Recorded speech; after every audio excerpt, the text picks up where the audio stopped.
રાજકોટ જિલ્લાના ગ્રામ્ય પંથકમાં ધોધમાર વરસાદ ખાબક્યો હતો ત્યારે ધોરાજીના નાની પરબડી ગામમાં 3 ઇંચ વરસાદને કારણે ફુલઝર નદી ગાંડી તૂર બની હતી।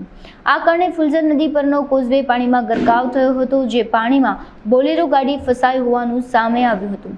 આ સાથે નાની પરબડીથી ચોકી જૂનાગઢ તરફના રસ્તા સહિત અન્ય 18 ગામોને જોડતા રસ્તા બંધ કરવામાં આવ્યા છે, જેને લઈ વાહન ચાલકોને ભારે હાલાકીનો સામનો કરવો પડી રહ્યો છે।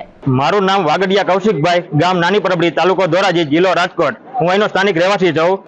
ગઈ મોડી રાતથી નાની પરબડીમાં અવિરત વરસાદને કારણે ફુલઝર નદીમાં ઘોડાપૂર આવેલ છે, ત્યારે વહેલી સવારે ચોકીથી નાની પરબડી જવા માટે એક બોલેરો ગાડી ફુલઝર નદીમાં ફસાણી હતી।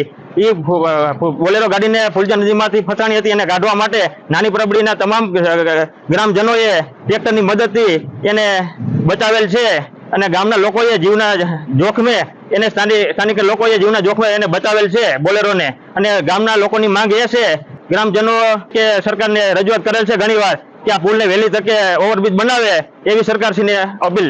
ગજેરા નિમેશ, નાની પરબડી, ધોરાજી તાલુકાનું નાની પરબડી ગામને ચોકીને નાની પરબડીને જોડતો પુલ છે, એ બેઠી ધાબી છે, એ મોટો પુલ બનાવી દે અમને। આજ વહેલી સવારે ચોકીથી બોલેરો બાટલાનો ભરાઈને આવતો હતો, એ વચારે હલવાઈ ગયો। એ અમારી ટ્રેક્ટરના જહેમતથી અમે અમારા જીવના જોખમ મૂકી અને અમે વચારે ગયા ટ્રેક્ટર લઈ અને અમે બહાર કાઢ્યો।